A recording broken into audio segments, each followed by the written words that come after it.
La tarde olía a galletas recién horneadas y a mentira. Álvaro estaba en el sofá, revisando algo en el móvil con una media sonrisa. Una sonrisa que ya no era para mí.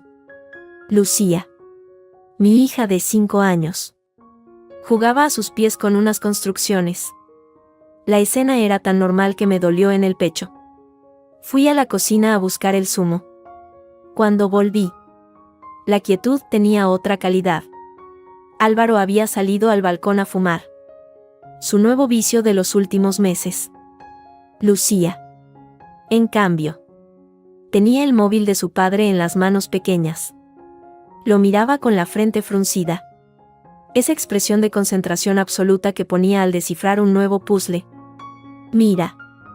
Mamá, dijo, alzando la pantalla hacia mí con inocencia devastadora. Papá está besando a esta señora. ¿Es la tía Sofía? El mundo se contrajo hasta ese rectángulo de luz. Era una foto tomada en un balcón cubierto de geranios. La luz era dorada. De final de verano. No era Madrid. Sevilla. Tal vez. Y allí estaba Álvaro. Mi marido desde hacía 7 años. El padre de mi hija. No estaba solo. Tenía los brazos alrededor de la cintura de una mujer rubia. Y sus labios estaban pegados a los de ella con una urgencia que no dejaba lugar a dudas. No era un saludo.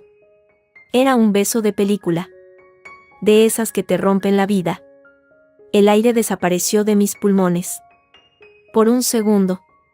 Solo vi el brillo de la pantalla y la mirada curiosa de Lucía. Es un juego. Cariño, logré articular. Mi voz sonó extraña. Como si viniera de muy lejos. A veces los mayores juegan a hacer fotos tontas. Dámelo. Que papá no quiere que juguemos con su teléfono. Le quité el móvil de las manos con suavidad. Mis dedos estaban helados. La pantalla se apagó. Pero la imagen ya estaba quemada en mi mente. Lo dejé donde lo había encontrado. En el cojín del sofá. Desde el balcón. Llegaba el olor a tabaco. Álvaro entró en ese momento. Pasándose una mano por el pelo. ¿Has visto el móvil? Creo que lo he dejado aquí. Ahí está, dije. Señalando el sofá sin mirarle. Agarré a Lucía de la mano. Vamos. Cariño. A lavarte las manos que están llenas de plástico. La conduje al baño. En el espejo. Mi reflejo era el de una extraña. Piel pálida. Ojos demasiado brillantes. Le enjaboné las manitas a Lucía, que parloteaba sobre su torre. Cada palabra suya era un martillazo en mi cabeza. Papá. Besando. Señora. Esa noche. La cena fue un ejercicio de tortura china. Corté la carne de Lucía. Serví la sopa. Sonreí cuando había que sonreír. Álvaro hablaba de un nuevo cliente. De lo complicado que estaba el mercado. Y el lunes me toca otra vez ir a Sevilla, dijo. Como quien comenta que va a llover. Ese proyecto con la Junta de Andalucía se alarga. Serán 3 o 4 días. Seguro. ¿Con el señor Mendoza? Pregunté. Bebiendo un sorbo de agua. El vaso no me tembló. Me sentí orgullosa. Exacto. Con Mendoza. Un pesado. Pero paga bien. Asentí. Mendoza. El nombre era una llave que abría una puerta a un abismo. Cuando Álvaro se fue a ver las noticias, envié un mensaje rápido a Sofía desde el móvil del baño. Con el grifo abierto. ¿Sigues en contacto con Luisa? ¿La mujer de tu primo que trabaja con Mendoza? La respuesta llegó al minuto. Sí. ¿Por qué? Pregúntale. Sin levantar sospechas. Si Mendoza está en Sevilla esta semana. Es importante. La espera fue un suplicio. Bañé a Lucía. Le leí un cuento. La arropé. Su respiración se hizo profunda y regular. Desde el salón. Llegaba el sonido de un partido de fútbol. La vida normal. Rodando sobre el vacío. Finalmente. El móvil vibró. Carla. Acabo de hablar con Luisa. Mendoza lleva un mes en México. Se fue con todo su equipo a abrir oficina allí. Lo dijo mi primo la semana pasada. Ahí estaba. La primera confirmación.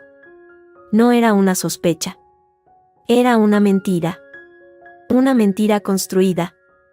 Con fecha y destino. Apoyé la frente contra la fría puerta del baño. No lloré. La rabia llegó antes. Un torrente caliente y limpio que barrió el dolor inicial. Bien. Si quería jugar. Jugaríamos. Los días siguientes fueron de observación silenciosa. Álvaro. Más atento de lo habitual. Traía flashes. Me preguntaba por mi día. Ofrecía masajes en los hombros. Su culpa olía a colonia cara y a falsa preocupación. Yo aceptaba cada gesto con una sonrisa de plástico. Recopilando datos. Llegaba más tarde. Olía a un perfume ajeno. Ligero y floral. Revisaba su móvil con una obsesión nueva. La combinación de su caja fuerte en el estudio era el año de nacimiento de su abuelo, 1901. Una tarde. Después de dejar a Lucía en el parque con la señora Muriel. Nuestra vecina. Entré en su santuario. El corazón me latía en la garganta. Marqué los números. 19-01, un clic sordo. La puerta de metal se abrió. Dentro. Junto a algunas joyas heredadas y los seguros. Había una carpeta azul. Inversiones. La abrí. Extractos bancarios. Contratos de fondos.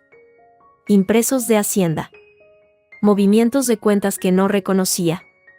Transferencias periódicas. De 5.000. De 12.000 euros. A una sociedad llamada Mediterráneo Inversiones. SL. Otras. Más grandes. A una inmobiliaria sevillana, Inmobiliaria Triana. SL. Mi estómago se encogió. Esto no era dinero para flores o cenas. Esto era sistemático. Esto tenía la frialdad de un negocio. Saqué mi teléfono y comencé a fotografiar cada página. El zumbido del obturador era el sonido más alto del mundo. Cada crujido de la madera en la casa. Cada motor de coche en la calle. Me hacía saltar. Fotografié decenas de páginas. Mi mente, anestesiada por el shock, empezaba a conectar puntos. La mujer rubia. Sevilla. El dinero. El apartamento. El timbre de la puerta sonó como un disparo. Casi dejo caer el móvil. Cerré la caja fuerte. Guardé el teléfono en el bolsillo del pantalón y salí del estudio. Ajustándome el jersey. Era un repartidor. Con un paquete para Álvaro. Firmé con una sonrisa tensa. Firmando su sentencia con la misma mano.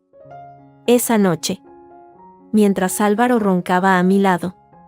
Me encerré en el baño. Revisé las fotos en la pantalla. Las cifras bailaban. Formando un mapa de traición. 40.000 euros aquí. Para la sociedad. 25.000 allí. Para la inmobiliaria. Números que compraban sofás.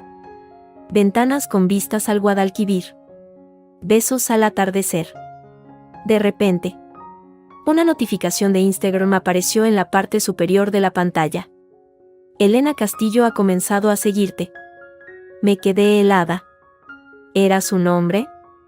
¿Tenía tanto descaro? No pude resistirlo. Entré en su perfil. Era público. Allí estaba ella. La mujer rubia de la foto. Sonriendo en un banco de un parque. En una terraza. En un concierto. Y en una foto más antigua. De hace 6 meses. Con un texto, nuevo comienzo. Mi propio nido en Triana. Almohadilla bendecida, almohadilla nuevo hogar. Triana. El nido. Mi dinero. Cerré la aplicación. Las manos temblando. No era solo una aventura. Era una doble vida. Financiada con mi esfuerzo. Con los años que le había dedicado. Con la seguridad de Lucía. El dolor dio paso a una frialdad absoluta. Metálica. Miré mi reflejo en el espejo del baño. Los ojos de esa mujer ya no eran los de Carla. La esposa. Eran los ojos de alguien que acababa de encontrar el arma que necesitaba. La partida. Aunque él no lo supiera. Había cambiado de tablero. Y yo acababa de robarle todas sus cartas. Las fotografías de los extractos bancarios descansaban en mi bolso como un artefacto explosivo. Necesitaba a alguien que supiera cómo desactivarlo. O mejor aún, cómo usarlo. Sofía. Fiel como siempre. Me dio un nombre, Miguel. Ex policía. Discreto. Y no le gustan los hombres que hacen lo que está haciendo el tuyo. Nos encontramos en un bar de Chamberí. Uno de esos lugares sin gracia donde nadie mira a nadie dos veces. Miguel era un hombre de unos 50. Con cara de no haber dormido bien en una década y unos ojos que lo registraban todo de un vistazo.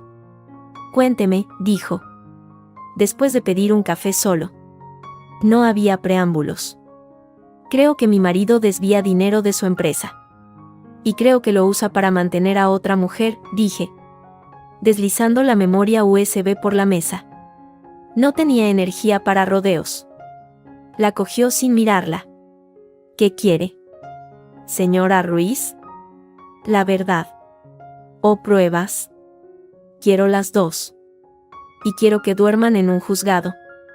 Una esquina de su boca se torció. Casi una sonrisa. Eso será más caro. No me importa. 7 días después. Volví a sentarme frente a él. Esta vez tenía una carpeta de cartón marrón sobre la mesa. Su marido. Álvaro Ruiz. De 38 años. Administrador único de Ruiz Consultoría Estratégica. SL, comenzó. Como si leyera un informe. Lleva 14 meses realizando transferencias periódicas desde la cuenta de la empresa a una sociedad pantalla. Mediterráneo Inversiones. SL. Los socios de esta última son testaferros.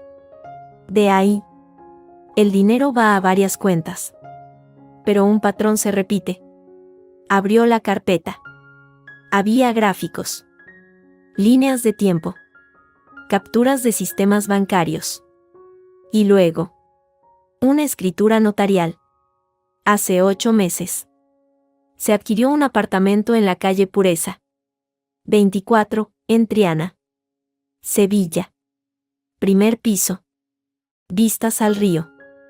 45 metros cuadrados reformados. Precio de compra, 280.000 euros. La compradora, Elena Castillo. DNI adjunto. Las transferencias proceden de Mediterráneo Inversiones. Él puso el dinero de su empresa. Ella puso su firma. Un equipo. Cogí la hoja. La escritura era real. La firma de Elena. Florida. La de Álvaro. No aparecía por ningún lado. Por supuesto. Pero las transferencias eran un hilo de Ariadna que llevaba directamente a su puerta. También hay pagos a tarjetas de crédito a su nombre. Viajes. Restaurantes, continuó Miguel. En resumen, está financiando una doble vida con fondos que, siendo gananciales o de la sociedad, también le pertenecen a usted. Es, como mínimo, una apropiación indebida. Y fiscalmente, un lío gordo. ¿Es suficiente? Pregunté. Mi voz apenas un susurro. Para un juez de familia. Es una mina. Para Hacienda. Es un regalo. Para usted. Es la llave. Cerró la carpeta y me la pasó. Mi consejo, no se precipite. Espere a tener la foto completa. La gente como él siempre comete un error más. El error llegó envuelto en papel de regalo y en la forma de la fiesta de cumpleaños de mi suegra. Isabel. Se celebraba en el comedor de su casa. Un piso amplio en el barrio de Salamanca lleno de muebles pesados y retratos familiares. Asistía todo su mundo, hermanas, cuñados, amigos de toda la vida, vecinas cotillas. Yo llevaba un vestido negro, sencillo, un uniforme de luto por mi matrimonio. Álvaro estaba en su esplendor. El hijo pródigo, el triunfador, atendiendo a todos, llenando las copas. Lucía correteaba entre las faldas de las ancianas, radiante con su vestido azul celeste. Y entonces la vi. Apareció en la puerta, dudando. Llevaba un vestido demasiado corto y demasiado rojo para el evento. Era Elena. Miguel me había avisado, está en Madrid. Pero no creo que sea tan estúpido. Álvaro. Sin embargo, superó todas las expectativas de estupidez. Cruzó la sala y la tomó del brazo, presentándola. Mamá, te presento a Elena. Una pieza clave en el proyecto de Sevilla. Como estaba sola en Madrid hoy, he pensado, más gente, más alegría. Isabel. Con la sonrisa congelada de quien ha recibido un zapato en la cabeza. Le dio la mano. Encantada. El aire se espesó. Las miradas de las tías se clavaron en la recién llegada. Sofía. A mi lado. Me pinchó el brazo. Por el amor de Dios. Esperé. Dejé que la incomodidad creciera. Elena intentaba integrarse, riendo demasiado alto. Álvaro no se separaba de su lado, como un perro guardián. Finalmente, me acerqué cuando Isabel se volvió a atender a su hermana. Elena. ¡Qué sorpresa!, dije, con una sonrisa de dientes blanquísimos. Álvaro me ha hablado tanto de tu dedicación. Dice que el proyecto de Sevilla no existiría sin ti. Ella se volvió sorprendida. Parpadeó. Carla. Hola. Sí. Bueno. Es un equipo. Claro. El equipo. Tomé una aceituna de una bandeja que pasaba. Es curioso. Álvaro pasa tantas semanas allí, casi parece que Sevilla le gusta más que Madrid. ¿A ti no te pasa? ¿Echas de menos tu ciudad? El rubor que le subió por el cuello fue la confirmación más satisfactoria que había tenido en meses. Sevilla es preciosa. Pero Madrid también tiene su encanto. Desde luego. Sobre todo ciertas zonas. ¿Te alojas por el centro? Álvaro apareció como un fantasma, poniendo una mano en mi espalda. Cariño. El tío Felipe me reclama para un brindis. ¿Vienes?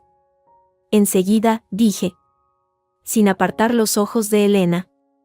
Estaba diciéndole a Elena que debería venir a cenar a casa algún día, para conocer a Lucía en un ambiente más familiar. La expresión de pánico en su rostro valió todo el suplicio. Álvaro casi la arrastró lejos de mí. El resto de la velada. La tensión fue palpable como una neblina. Elena se mantuvo pegada a un grupo de jóvenes primos, evitando miradas. Isabel me lanzó varias miradas cargadas de preocupación y pregunta. Fue al final, con la tarta y el cava, cuando Álvaro, quizá para reafirmar su papel de hijo ejemplar y desviar la atención, tomó la palabra. Quiero brindar por la mujer más fuerte y maravillosa que conozco. Mi madre, dijo, rodeándola con un brazo. Y para celebrarlo como se merece, tenemos una sorpresa. Nos vamos a pasar la Nochevieja y Año Nuevo a Australia. Solo mamá y yo. Unas vacaciones en familia para cargar las pilas. Los aplausos y exclamaciones estallaron. Isabel se llevó las manos a la boca, conmovida. Yo aplaudí también, con una sonrisa de oreja a oreja. Sabía que la sorpresa había sido minuciosamente planificada por Elena, cuya cuenta de Instagram era un diario de viaje de deseo australiano. El vuelo. Lo sabía por Miguel. Tenía 3 plazas. Business. Desde el otro lado de la mesa, los ojos de Elena se encontraron con los míos por una fracción de segundo. Y en ellos, más que triunfo, vi un destello de miedo. Ella también sabía que yo sabía. Y eso, de algún modo, la aterrorizaba más que a mí. Esa noche, de vuelta en casa, Álvaro vino a la cama y quiso abrazarme. Ha estado bien la fiesta, ¿verdad?, murmuró contra mi pelo. Inolvidable, respondí, mirando al techo, mientras su respiración se hacía profunda. Yo tenía los ojos abiertos. En la mesilla, el móvil guardaba las fotos de la escritura del piso, los informes de Miguel. Y ahora, la mentira del viaje, pronunciada frente a 50 testigos. Él pensaba que me tenía en casa, dócil y ciega, mientras planeaba su fuga al paraíso con su madre y su amante. No podía saber que su viaje soñado era, en realidad, la ventana perfecta que yo necesitaba. El animal confiado que abandona su guarida, dejando la puerta abierta para que entre el lobo. Me giré de espaldas a él, acariciando mentalmente el contenido de la carpeta marrón. Tenía el mapa, la brújula y el cuchillo. Solo faltaba elegir el momento para clavarlo. El mensaje de Miguel llegó con la crudeza de un parte de guerra, vuelo IB 6024. Madrid-Barajas a Sydney. Escala en Dubái. Salida, 16:30. 3 plazas confirmadas en business. Nombres, Álvaro Ruiz, Isabel Ruiz, Elena Castillo. 3 nombres. 3 plazas. La confirmación final, fría y administrativa, de que la farsa había terminado. No era una sospecha, ni una intuición. Era un hecho. Mi marido se iba a pasar la Nochevieja al otro lado del mundo con su madre y su amante, financiado con el dinero que había sacado a escondidas de nuestro patrimonio común. Apoyé la frente contra el cristal frío de la ventana de la cocina. Desde allí veía el patio de juegos donde Lucía se columpiaba, cantando una cancioncilla sin sentido. Su risa, limpia y ajena a todo, me atravesó como un cuchillo. Ya no sentía dolor. Sentía una rabia fría, operativa. Había pasado semanas recopilando pruebas, jugando a la esposa ingenua. Ya era hora de pasar a la acción. Llamé a Sofía. Solo dije 3 palabras: necesito el abogado. Ahora. 1 hora después, estaba sentada en la impoluta oficina de Pablo Gálvez, en la calle La Gasca. El hombre, de unos 50 años con aire de halcón, escuchó sin pestañear mientras yo le soltaba el torrente, la foto del beso, los informes de Miguel sobre las transferencias y el piso de Triana, la reserva del vuelo a Australia. Cuando terminé, él dejó los codos sobre la mesa y entrelazó los dedos. Señora Ruiz, tiene usted un caso sólido como una roca. Infidelidad constatable. Desvío de fondos de la sociedad conyugal. Y ahora viaje familiar alternativo. Demuestra un patrón de conducta que prioriza su vida paralela por encima de la familia. ¿Qué busca? Quiero la custodia exclusiva de mi hija, Lucía. Quiero vender el piso de Serrano inmediatamente, antes de que pueda impedirlo. Y quiero que, cuando vuelva de sus vacaciones, se encuentre con que el suelo que pisaba se ha esfumado. Pablo asintió, casi con aprobación. Con estas pruebas, podemos solicitar medidas cautelares urgentes por riesgo de dilapidación del patrimonio ganancial. Un juez nos dará vía libre para una venta rápida. En cuanto a la custodia, es una batalla más larga, pero empezamos desde una posición excelente. Tiene un lugar donde alojarse, Sofía lo está gestionando, dije. Bien. Le preparo los escritos hoy mismo. Firme mañana. Debemos actuar antes de que se suba a ese avión. Cada hora cuenta. Al salir del despacho, el aire de Madrid me supo a libertad y a miedo a partes iguales. Sofía me esperaba en un café de la esquina, con las llaves en la mano. Es de mi prima. Está en Gracia, en Barcelona. Es pequeño, pero está amueblado. Es luminoso y tiene una escuela buena a 2 calles. Ella está de Erasmus en Bruselas hasta junio. Es tuyo mientras lo necesites. Cogí las llaves. Pesaban más que el plomo. No sé cómo voy a pagarte. No hables de dinero, cortó Sofía, agarrando mi mano. Habla de cómo vamos a hacerle papilla a ese cabrón. Es lo único que importa. Los días siguientes fueron un torbellino silencioso. Pablo presentó la solicitud de medidas cautelares, con las pruebas de las transferencias irregulares a nombre de Elena. El juez accedió con una rapidez pasmosa. Autorizaba la venta urgente del inmueble para preservar el patrimonio familiar ante indicios fundados de malversación. Contacté con una agencia inmobiliaria de confianza de la familia de Sofía. Pónganlo a un precio competitivo. Quiero una venta rápida. En efectivo a ser posible. Antes de Nochebuena. Mientras. En casa. La farsa continuaba. Álvaro hacía la maleta con camisas de lino y bañadores, tarareando. La euforia del viaje lo hacía más llevadero, más despreocupado. ¿Segura de que no queréis venir, Carla?, preguntó una mañana, casi como un afterthought, mientras buscaba su cargador internacional. ¿Podría cambiar los billetes? No, dije, doblando una pila de ropa de Lucía con calma. Tú y tu madre necesitáis ese tiempo juntos. Lucía y yo celebraremos nuestra propia Nochevieja. Íntima. Él sonrió. Un gesto de alivio que disfrazó de decepción. Sois unas campeonas. Te traeré algo bonito de allí. Trae una condena.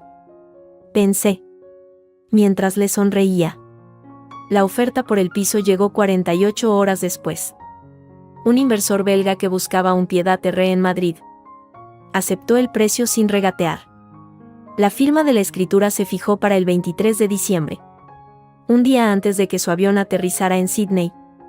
Los últimos días en la casa que había sido nuestro hogar fueron surrealistas. Por las mañanas, yo empaquetaba en cajas discretas lo esencial: documentos, fotografías, la ropa de Lucía, mis joyas. Todo iba a un almacén o directamente a la dirección de Barcelona que Sofía me había dado. Por las tardes, Álvaro salía a hacer últimas compras para el viaje. Sin duda encuentros furtivos con Elena. La mañana del 16 de diciembre. Los vi marchar. Álvaro, cargado de maletas, besó a Lucía con una efusividad que me revolvió el estómago. Te traeré un canguro de peluche. Preciosa. Isabel, mi suegra, me dio un abrazo tieso. Cuídate, hija. Y Elena. Elena esperaba en un taxi a la vuelta de la esquina, como una cucaracha evitando la luz. La vi a través de la ventana, con sus gafas de sol enormes, como si nadie fuera a notar que todos se dirigían al mismo aeropuerto. La puerta se cerró. El silencio que cayó sobre el piso fue absoluto, atronador. Lucía tiró de mi faldón. ¿Papá se ha ido mucho tiempo? Sí, mi amor. Pero nosotras también nos vamos de viaje. Una aventura. La operación fue quirúrgica. Los mudadores llegaron al día siguiente y se llevaron los muebles más valiosos y el resto de nuestras pertenencias en cuestión de horas. Firmé la venta del piso con una mano firme. El dinero. Una suma que me dejó sin aliento. Se ingresó en una cuenta nueva a mi nombre, abierta con la ayuda de Pablo. El 24 de diciembre. Nochebuena. Mientras Álvaro Isabel y Elena probablemente cenaban bajo las estrellas del hemisferio sur. Yo subía a un ave con dirección a Barcelona. Lucía dormía acurrucada contra mí, agotada por la emoción y los cambios. En mi bolso, aparte del osito de peluche de Lucía, viajaban un dossier legal de varias pulgadas de grosor y las llaves de un piso desconocido. No miré por la ventana cuando el tren salió de Atocha. No había nada detrás que mereciera la pena recordar. Solo había un futuro por delante, incierto y aterrador. Pero mío. Él había elegido su paraíso de mentira. Yo acababa de plantar la bandera en mi propio territorio. Un territorio de lucha y verdad. Y la batalla, la de verdad, estaba a punto de comenzar. La calma del piso de Gracia era un espejismo. Cada portazo en la escalera, cada timbre, me hacía saltar el corazón. Lucía, desconcertada por el cambio repentino, preguntaba cada tarde por su papá. Yo le daba respuestas evasivas, abrazándola fuerte. Pronto. Cariño. Era una mentira necesaria que me quemaba la boca. Sofía se había quedado en Madrid. Mis ojos y oídos en la ciudad que había abandonado. Su primer mensaje llegó el 2 de enero.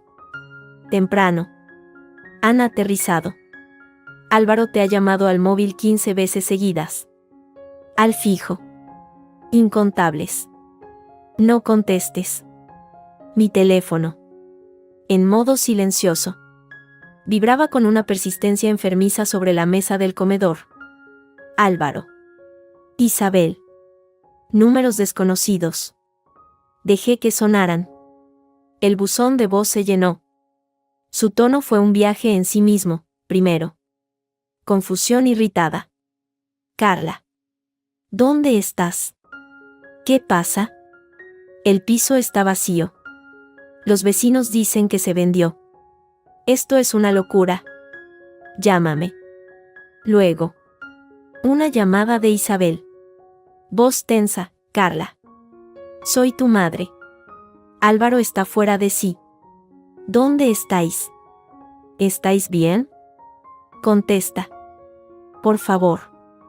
Y finalmente. La furia y el miedo de Álvaro. En un mensaje que era casi un grito, Carla.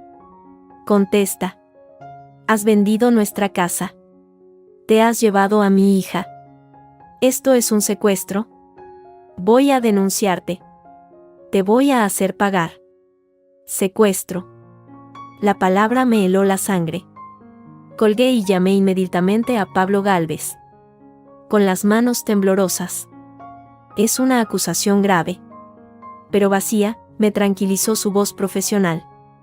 No hay orden judicial que le otorgue la custodia en exclusiva. Usted es la madre y no ha incumplido ninguna resolución. Cambiar de domicilio. En estas circunstancias. Es un derecho. Guarde todos esos mensajes. Son prueba de su estado de agitación y de las acusaciones infundadas. Miguel fue mi siguiente llamada. Su voz era un susurro plano. Señora Ruiz. Ha vuelto. Y no está bien. Está haciendo movimientos extraños. Vendió su coche. El Audi. A un concesionario de manera urgente. Ayer vi salir a un tasador de su oficina. Necesita liquidez. Y rápido. ¿Para pagar a Elena? Pregunté.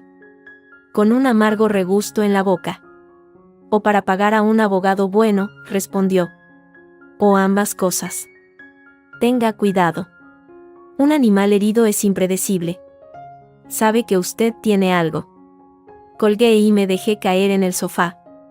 El piso era pequeño. Acogedor. Con los juguetes de Lucía esparcidos por la alfombra. Un nuevo hogar. Y él. Allí fuera. Empezaba a entender que su castillo de naipes se había desmoronado.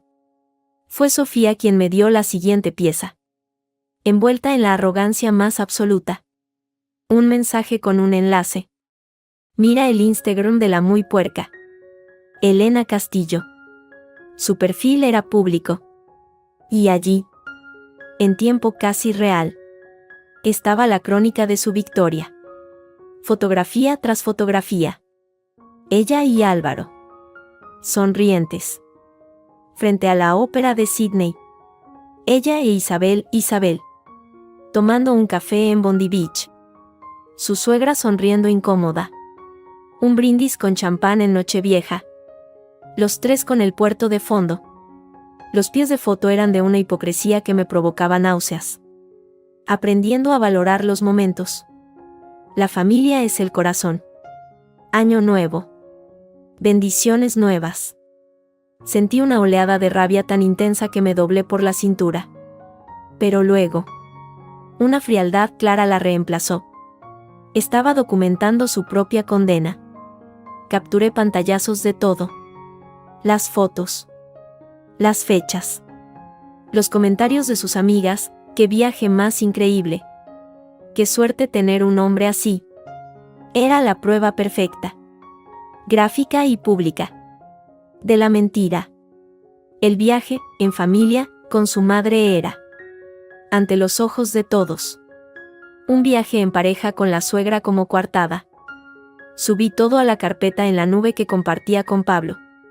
Prueba del carácter moral y de la intención de crear una nueva unidad familiar en detrimento de la legítima. Le escribí. Las noches se convirtieron en el peor campo de batalla. Para mí. Por los nervios de acero. Para Lucía. Por las pesadillas que empezaron una semana después de llegar. Mamá. Su grito me desgarró el sueño. Corrí a su habitación.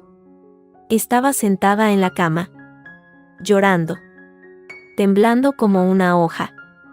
Había un monstruo, y papá se iba en un barco, y no me llevaba, y tú llorabas. La abracé. Meciéndola. Sintiendo el latido frenético de su pequeño corazón contra el mío. SHHH, mi vida. Aquí estoy. Fue solo un sueño feo. Un sueño muy feo. Papá te quiere. Pero a veces los mayores tenemos que hacer viajes. Estoy aquí. No te dejaré. Pero los sueños se repitieron. Papá gritaba. La señora del pelo amarillo se reía. El pediatra de Barcelona. Un hombre mayor con ojos bondadosos. Me miró con comprensión tras examinarla. Es común en situaciones de cambio traumático, dijo.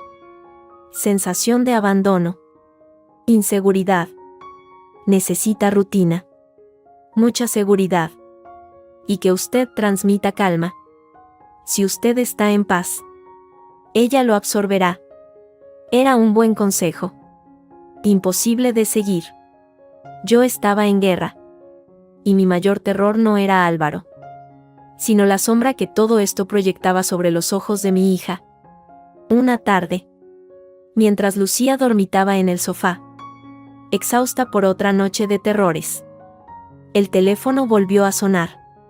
Un número de Madrid. Lo dejé timbrar. Al quinto tono. Corté. Inmediatamente. Sonó de nuevo. El mismo número.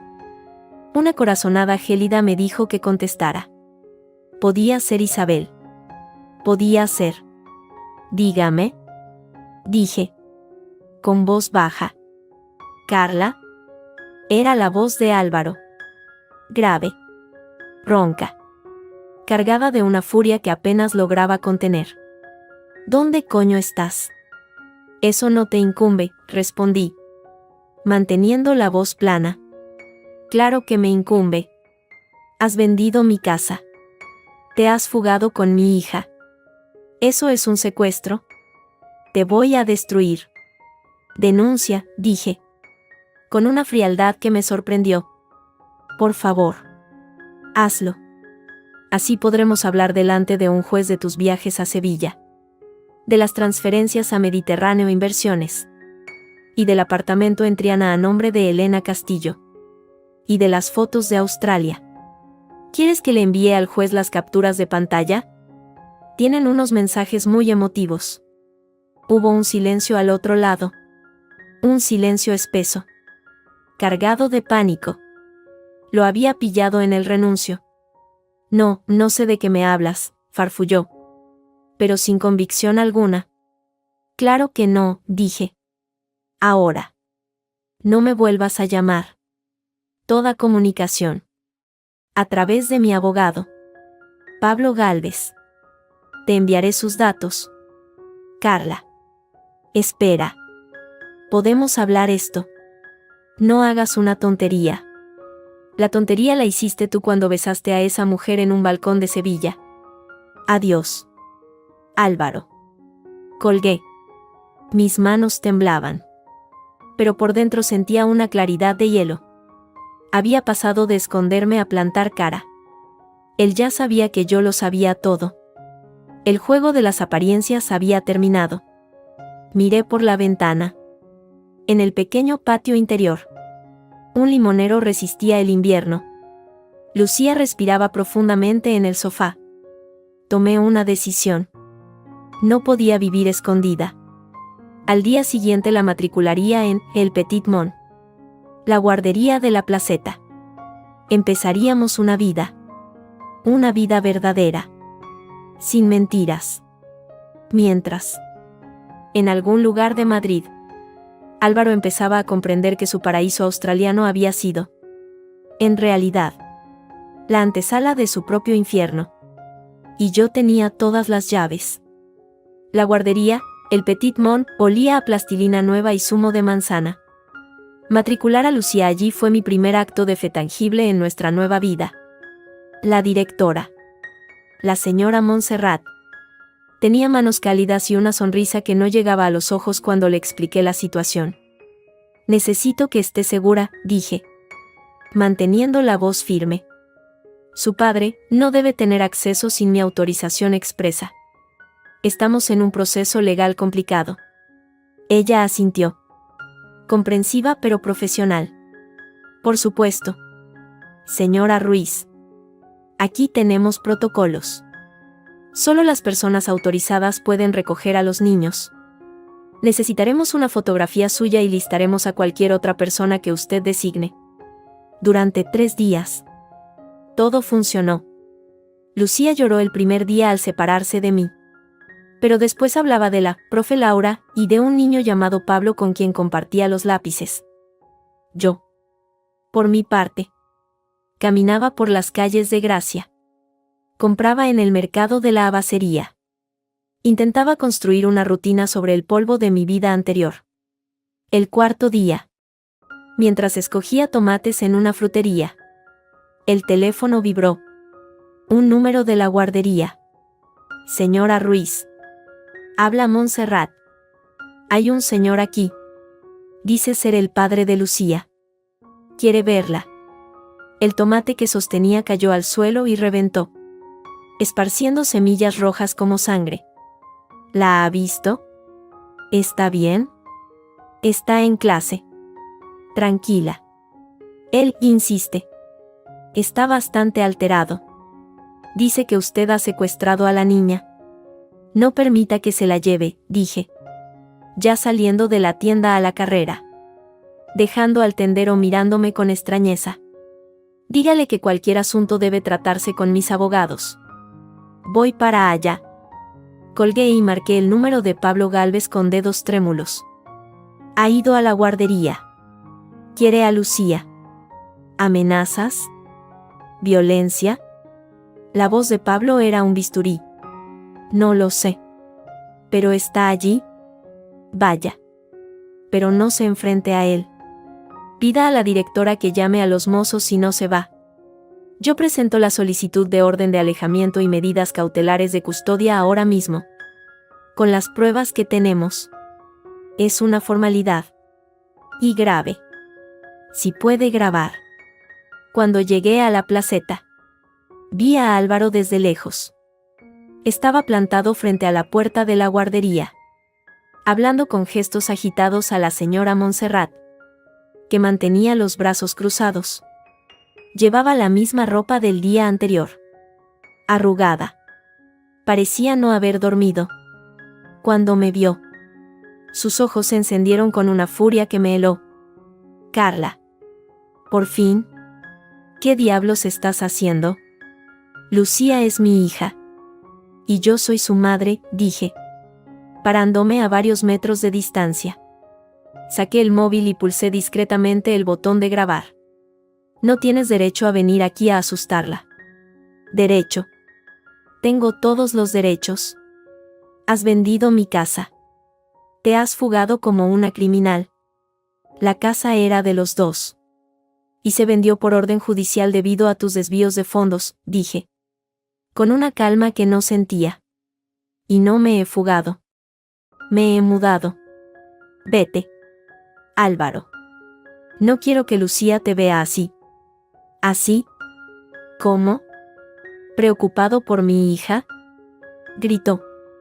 La señora Montserrat hizo una seña a una de las profesoras, que desapareció dentro del edificio. Quiero verla. Ahora. No. Él dio un paso hacia mí. Su respiración era agitada. Sus pupilas. Diminutas. ¿Me la vas a dar? Carla. ¿Me la vas a dar o juro que? ¿O qué?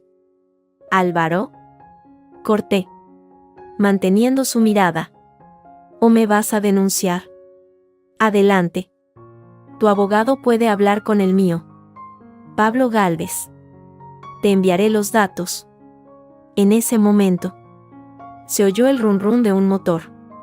Un coche patrulla de los mozos de escuadra se detuvo frente a la guardería. La señora Montserrat debía de haberlos llamado. Álvaro palideció.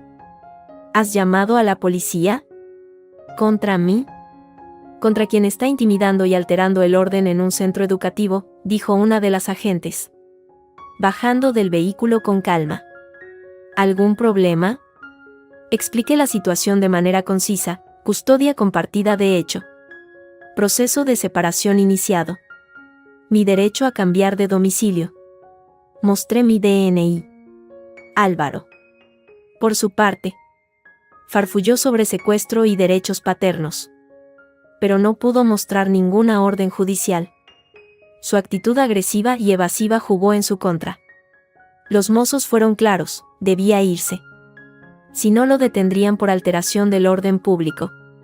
Esto no ha terminado, masculló, lanzándome una mirada que prometía veneno. Antes de dar media vuelta y marcharse. Señora, me dijo la agente antes de irse. Solicite esas medidas cautelares oficiales. Y cambie de número de teléfono. Esa tarde, Pablo presentó la solicitud de orden de alejamiento y custodia provisional. La jueza, ante las pruebas del viaje a Australia con la amante y los indicios de malversación, la concedió en 48 horas. Álvaro no podía acercarse a menos de 500 metros de nosotras ni de la guardería. La custodia era, temporalmente, exclusivamente mía. Respiré, creyendo que era el fin de la presión. Me equivoqué. 2 días después, llamaron al timbre del piso. Era una tarde gris. Miré por la mirilla y el corazón dio un vuelco. Era Isabel. Mi suegra parecía haber envejecido 10 años en una semana. Llevaba un abrigo caro pero arrugado. Y su rostro, siempre impecable, estaba pálido y sin maquillar. Abrí la puerta, pero no la invité a pasar más allá del pequeño recibidor. Isabel. No esperaba tu visita. Carla. Por favor. Necesito hablar contigo. Solo 5 minutos. La dejé pasar. Pero dejé la puerta entreabierta. Se sentó en el borde del sofá, torciendo las manos enguantadas. No sabía nada, dijo. Y su voz sonó quebrada. Antigua. Te lo juro por lo más sagrado.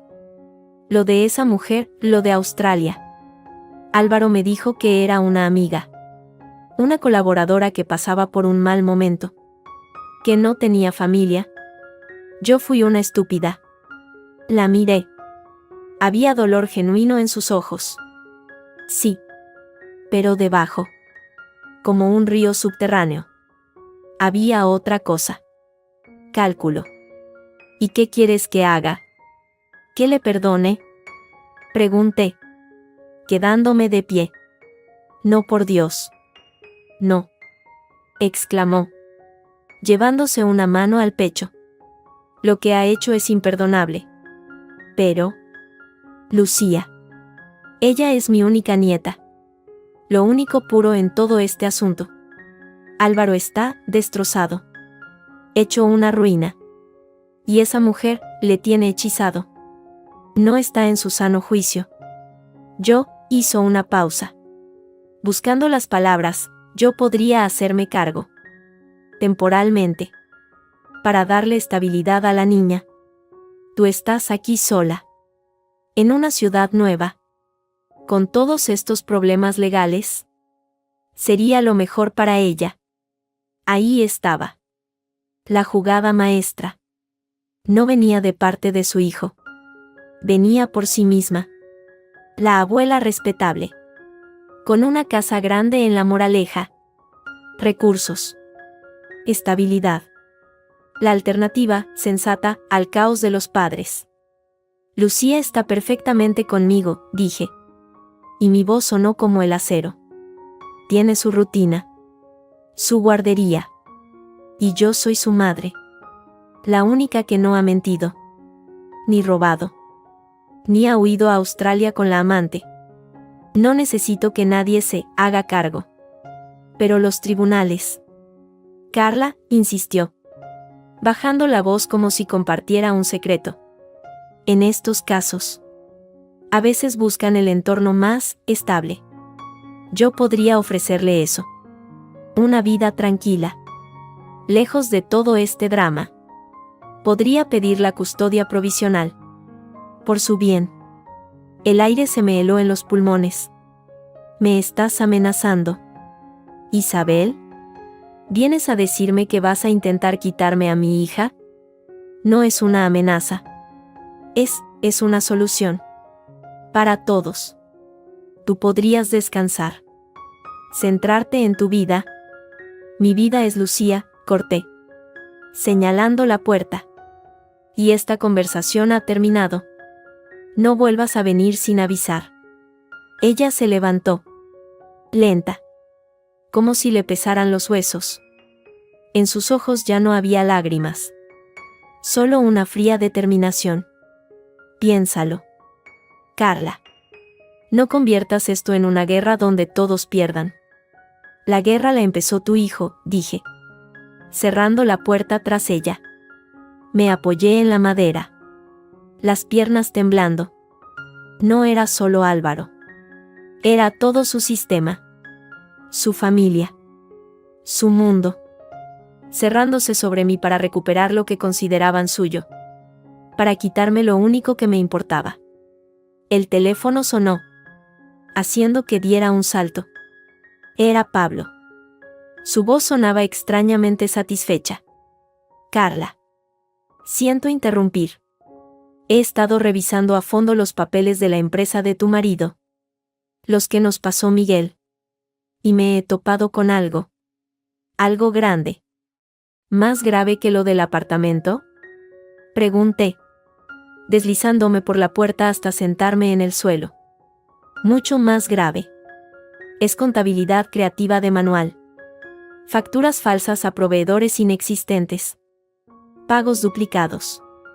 Gastos inflados. No solo desviaba dinero para su amante.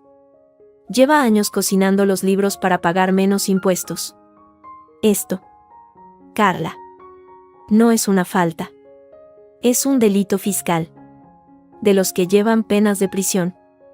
El silencio se extendió por la línea. ¿Qué significa eso? Logré preguntar. Significa, dijo Pablo.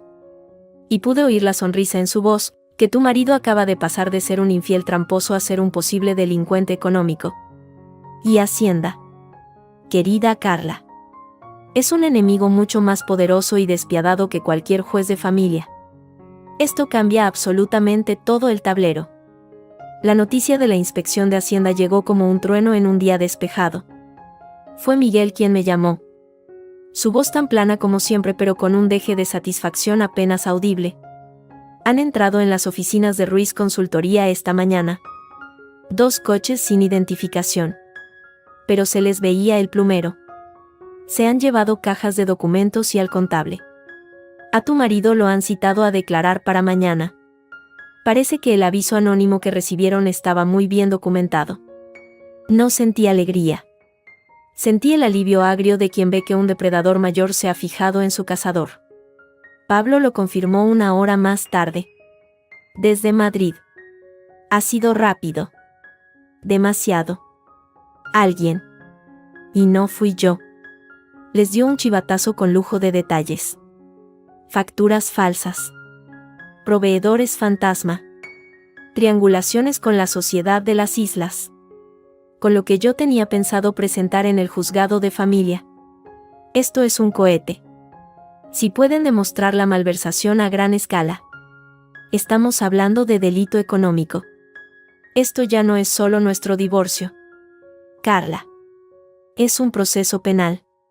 ¿Y Elena? Pregunté. Casi sin pensar. Si pueden vincular los gastos con ella. Será investigada como receptora de fondos de posible origen delictivo. Su regalo de Triana dejará de ser un asunto de infidelidad para ser un elemento de una investigación por blanqueo. Todo se complica. Para ellos. Colgué y miré a Lucía, que construía una torre inestable con bloques. Mi hija.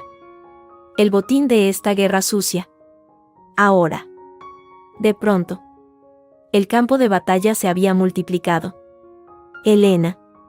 Desde su burbuja de privilegio y absoluta inconsciencia. Fue la siguiente en pisar el palo. No se le ocurrió mejor idea que subir a Instagram una foto de un bolso nuevo de una firma italiana que costaba más que el alquiler de mi piso de Gracia durante un año. Pequeño capricho merecido guiño. Una de sus amigas comentó, otro. Álvaro es un cielo contigo. Ella respondió con un emoji de un demonio sonriente. Sofía. Mi centinela digital. Capturó la pantalla al instante. ¿La ves? Ni se molesta en disimular ya. Pero esta vez. La arrogancia tuvo consecuencias directas. Alguien, un inspector de Hacienda con ojo clínico. Un algoritmo cruzando datos bancarios. O quizá la propia información que Miguel había filtrado, vinculó esa compra y otras muchas en su historial de tarjetas de crédito con los pagos irregulares de la empresa de Álvaro. La investigación dio un giro. Una semana después del registro en la oficina, la policía registró el apartamento de la calle Pureza. En Triana. Encontraron las facturas de joyas, los recibos de viajes y toda la documentación de la compra del piso, donde se veía el rastro de dinero desde la sociedad pantalla de Álvaro. La citaron a declarar como investigada por un presunto delito de receptación. Miguel me contó, con su flema habitual, que Álvaro, acorralado en su propio interrogatorio, había intentado echarle parte de la culpa.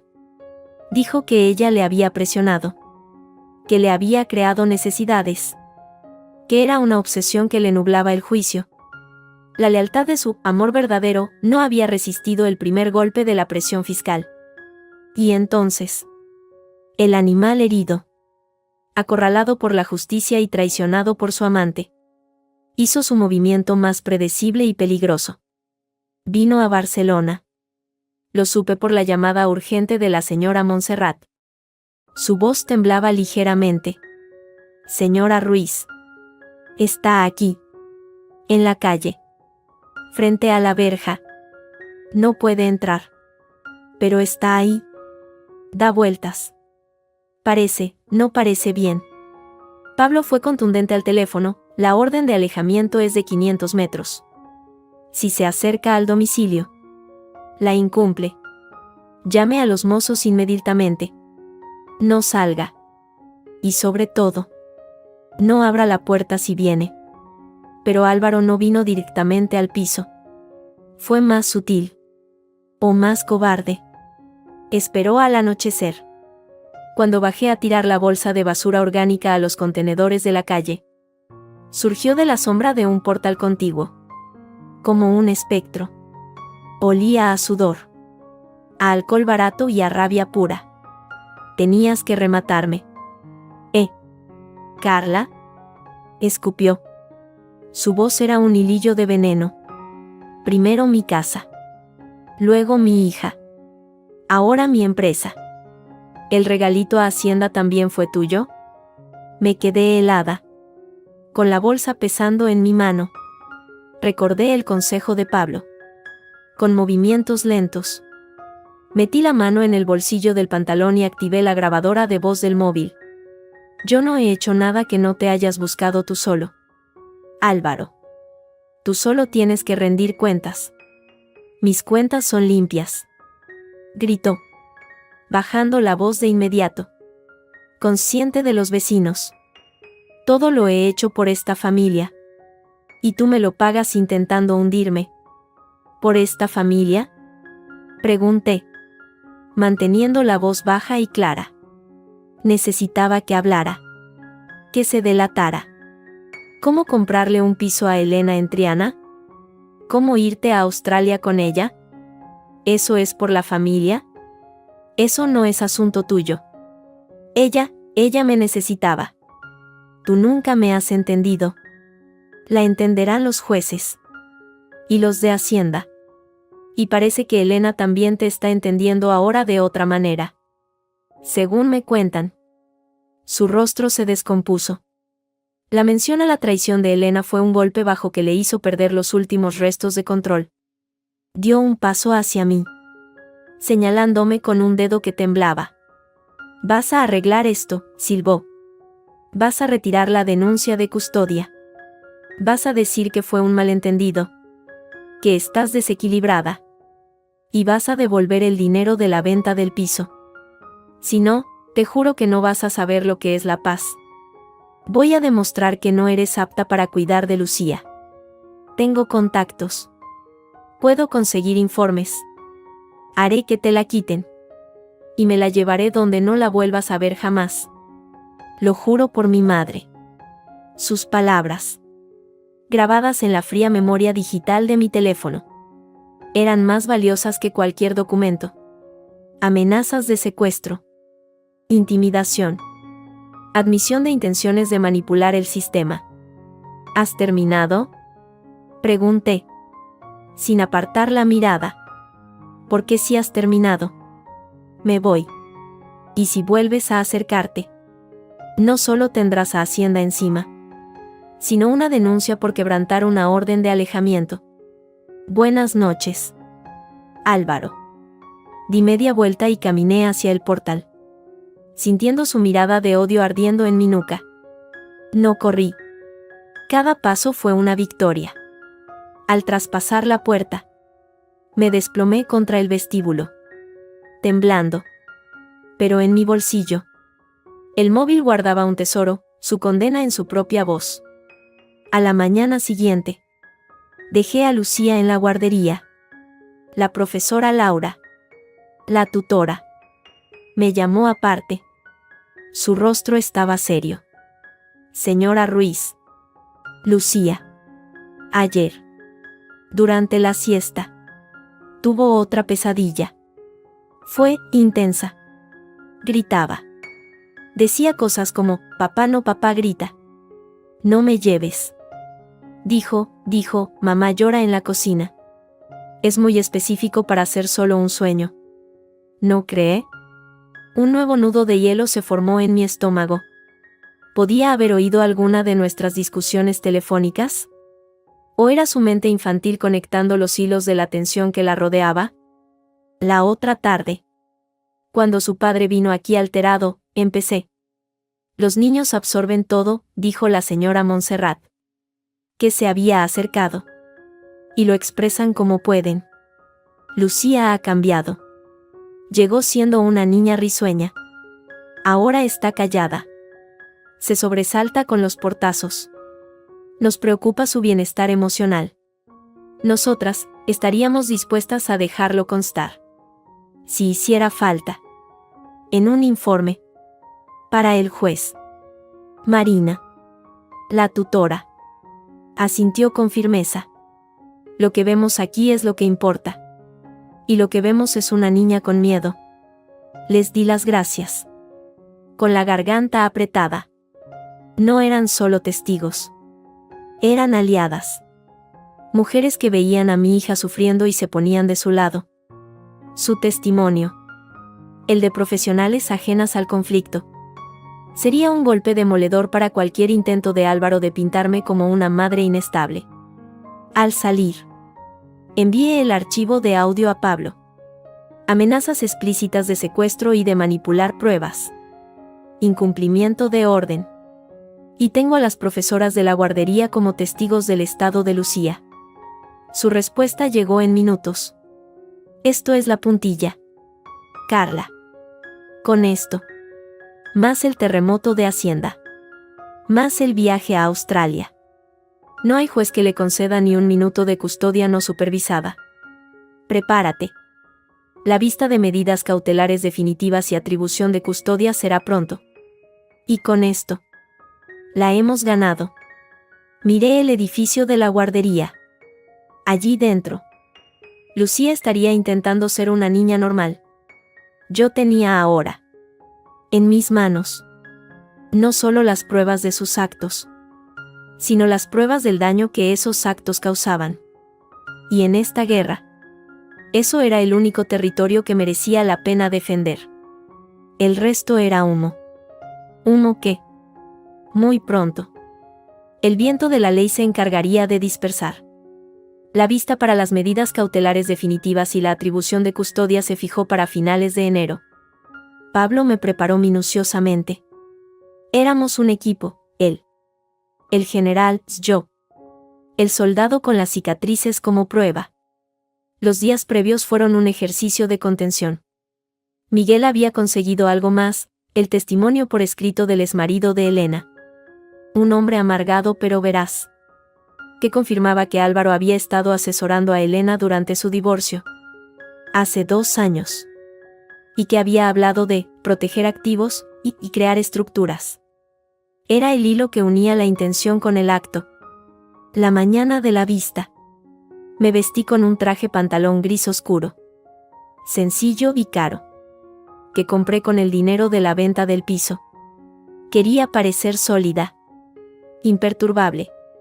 Lucía se quedó con Sofía, que había venido expresamente de Madrid.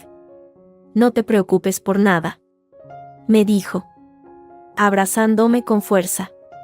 Hoy se acaba todo. La sala del juzgado de familia en Barcelona era más pequeña de lo que imaginaba, con paredes de madera oscura y un aire a polvo y ansiedad contenida. Álvaro ya estaba allí, flanqueado por un abogado con aspecto de ser caro y cansado. Parecía haber envejecido 10 años más desde la última vez. Su mirada, cuando me vio, fue un destello de odio puro, pero también de algo nuevo, miedo. Isabel estaba sentada detrás de él, rígida como una estatua, sin mirarme. Nuestra jueza era una mujer de mediana edad, con gafas y una expresión inescrutable. La vista comenzó con los formalismos. Pablo presentó nuestra petición, custodia exclusiva para mí, régimen de visita supervisado para Álvaro, pensión de alimentos acorde a sus ingresos, que ahora estaban bajo investigación.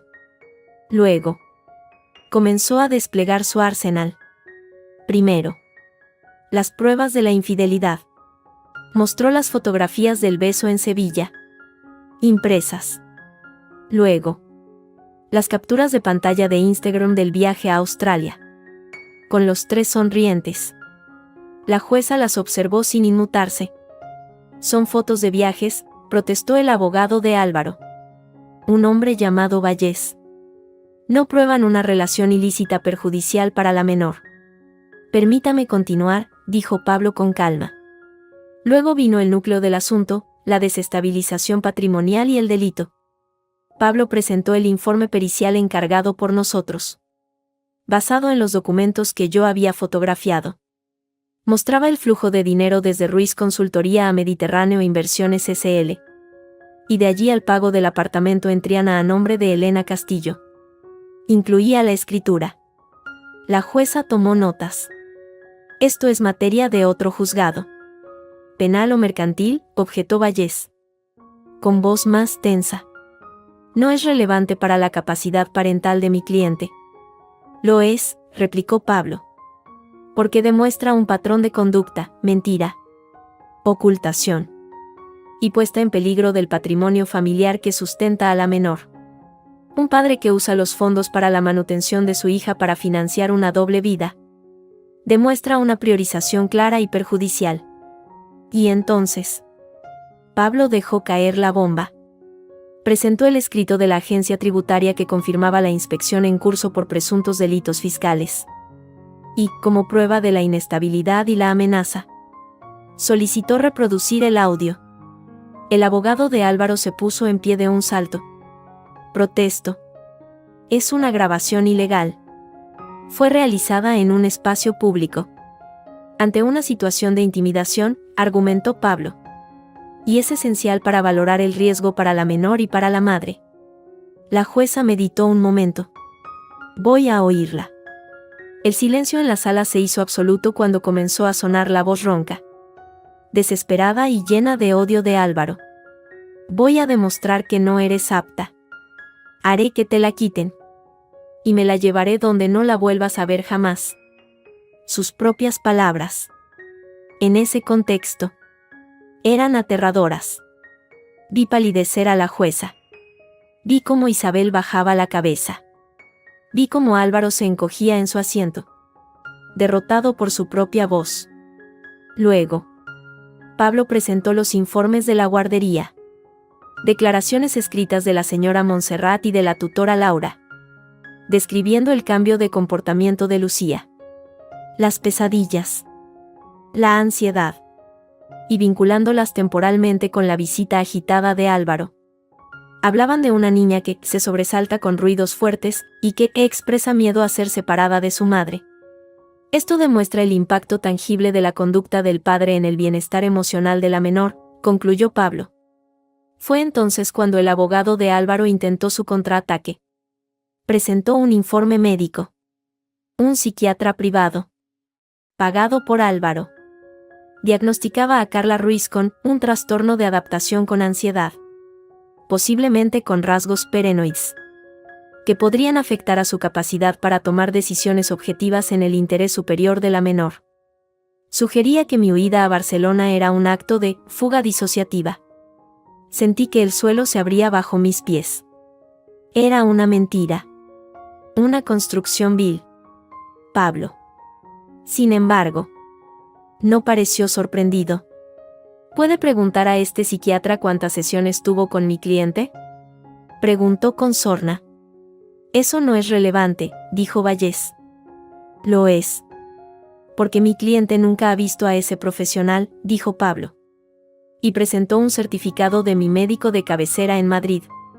Y otro del psiquiatra que me había atendido en Barcelona tras las pesadillas de Lucía. Ambos afirmando mi plena capacidad y describiendo mi estado como una reacción de estrés agudo comprensible ante la situación vivida. El informe de Álvaro se deshizo como azúcar en el agua. La vista se suspendió para un descanso. Yo salí al pasillo, temblando. Pablo me dio una palmada en el hombro. Está hecho. Carla. Lo tiene todo en contra. En el pasillo me encontré con Isabel. Estaba sola, mirando por una ventana alta. Se giró al sentir mi presencia. Sus ojos estaban enrojecidos. Nunca quise esto, dijo, en un susurro. Nunca quise hacerte daño de verdad. Pero él es mi hijo. Y está destruido. Él se destruyó solo. Isabel. Ella asintió. Lentamente. Lo sé. Ahora lo sé. Hizo una pausa. Y luego añadió, con una voz que parecía salirle de las entrañas, su padre. Mi marido era igual. Infieles. Mentirosos. Creyéndose por encima de todo. Violentos con sus palabras. Como Álvaro en esa grabación. Yo me callé. Por la familia. Por las apariencias. Y mira en lo que se ha convertido mi hijo. He criado a un hombre igual que su padre. Y le he dejado hacerte a ti lo que a mí me hicieron a mí. Sus palabras cayeron sobre mí con el peso de una tragedia generacional. No era una excusa. Era una explicación. Terrible y triste. Por eso querías a Lucía, dije. Comprendiendo por fin. Para romper la cadena. Para salvarla. Para salvarla a ella. Y para salvar a mi hijo de convertirse en un monstruo como su padre, pero es demasiado tarde. Una lágrima solitaria se deslizó por su mejilla. No testificaré en su favor. No apoyaré su petición de custodia. Haré lo que haga falta para que Lucía esté a salvo. Contigo. Antes de que pudiera responder, sonó la campana para reanudar la sesión.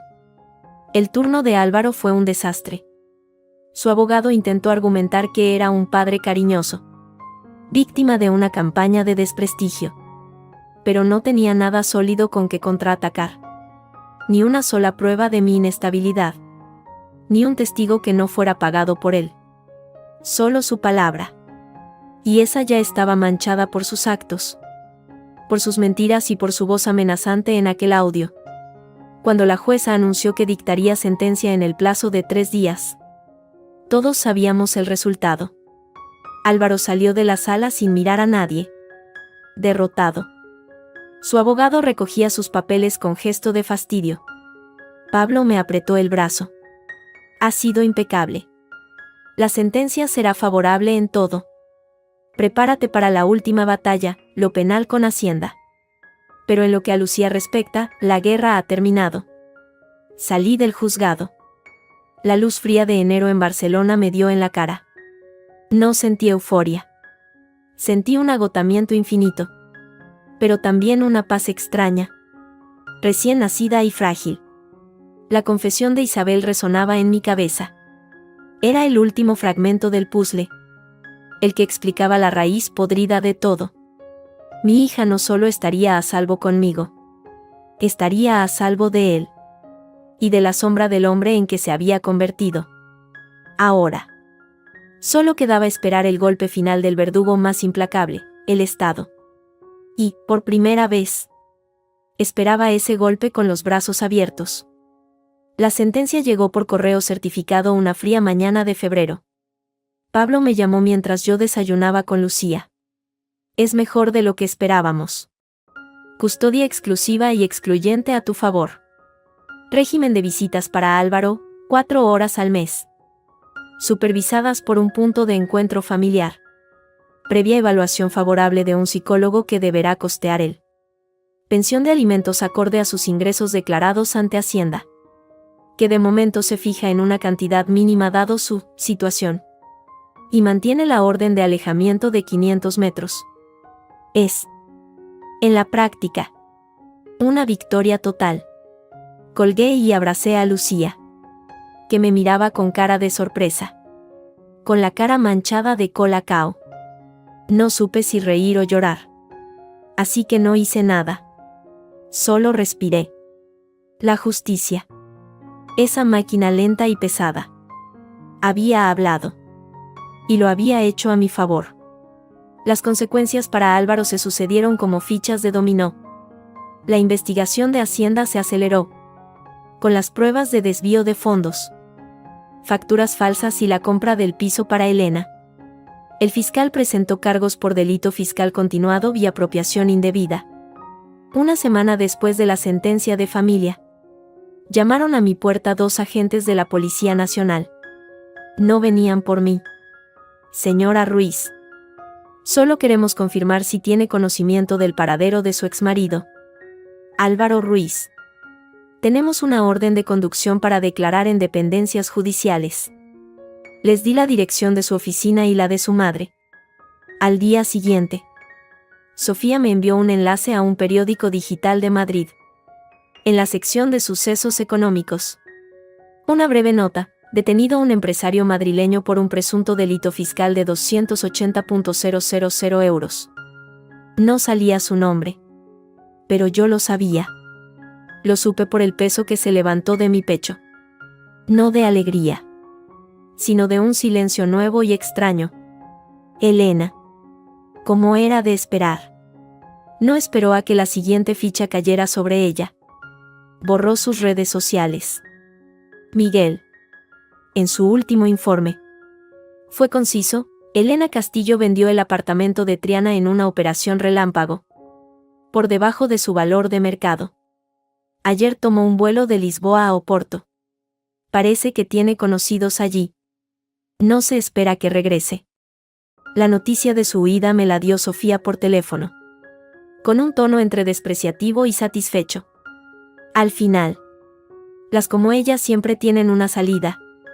Se limitan a cambiar de coto de casa, con el principal peligro alejado o neutralizado. La vida en Barcelona empezó a encontrar su ritmo. Un ritmo lento, marcado por los días en la guardería, los paseos por el Parque Güell, las tardes de lluvia viendo películas en el sofá. Lucía seguía teniendo alguna pesadilla, pero menos frecuentes. Empezó a dibujar familias de 3, una figura grande, yo, una pequeña, ella, y a veces un sol enorme y amarillo. Nunca una tercera figura humana. Una tarde de marzo, Sofía vino a visitarnos. Necesitas salir, Carla. Aire. Gente. No todo es ser madre y exesposa de un delincuente. Ven a la tienda mañana. Ayúdame con el escaparate. Tienes mejor ojo que yo. Al día siguiente, dejé a Lucía en la guardería y fui al coqueto showroom de Sofía en el Eixample. Mientras reorganizábamos maniquíes y telas, la campanilla de la puerta sonó. Entró un hombre. Alto, con canas prematuras en las sienes y el aspecto ligeramente desgarbado de quien se dedica a algo creativo. Llevaba una carpeta de dibujos. Sofía. Hola. Te traigo los bocetos de la nueva colección. Su voz era grave. Tranquila. Diego. Justo a tiempo. Carla. Te presento a Diego, el diseñador de mis prendas más vendidas. Diego. Carla. Mi mejor amiga y mi crítica de estilo personal.